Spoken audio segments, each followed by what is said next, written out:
Plum నుండి నేను salicylic acid face wash అనేది తీసుకున్నానండి రీసెంట్గా. ఇది నా సెకండ్ బాటిల్. ఫస్ట్ బాటిల్ అంతా నేను కంప్లీట్గా యూజ్ చేశాను. చాలా డిఫరెన్స్ చూసానండి నా స్కిన్లో. ఇది మనకి మెయిన్గా యాక్నీ కోసం అండి. Fights acne and controls oil. మన ఫేస్ మీద ఆయిల్ ఎక్కువ ఉండడం వల్ల మనకి యాక్నీ వస్తుంది కదా, యాక్టివ్ యాక్నీని తగ్గించడానికి ఈ సాలిసిలిక్ యాసిడ్ అనేది చాలా బాగా వర్క్ అవుతుందండి. ఒకసారి చూడండి, మీరు ట్రై చేసి. ఇది మనకి చాలా బడ్జెట్లోనే వస్తుంది, 325 రూపీస్కే అండి.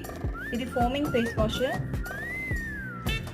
యాక్నీ ఉన్నవాళ్ళు, చాలా రోజుల నుండి యాక్నీతో బాధపడుతున్న వాళ్ళు, ఏ ప్రోడక్ట్స్ యూజ్ చేసినా మీకు తగ్గలేదు అంటే మీరు ఒక్కసారి ఈ ప్లమ్ ఫేస్ వాష్ని ట్రై చేయండి. ఎస్పెషల్లీ సాలిసిలిక్ యాసిడ్ ఉండాలండి. ఇది ట్రై చేసి చూడండి, మీకు చాలా వరకు మీ ఫేస్లో, స్కిన్లో చాలా చేంజెస్ చూస్తారు. ఒకసారి ట్రై చేసి నాకు ఈ కమెంట్ బాక్స్లో మెసేజ్ చేయండి మీకు ఎలా అనిపించిందని. లైక్ చేయండి, షేర్ చేయండి. ఇలాంటి మరీ ఎన్నో వీడియోస్ కావాలి అంటే నా ఛానల్ని సబ్స్క్రైబ్ చేయండి.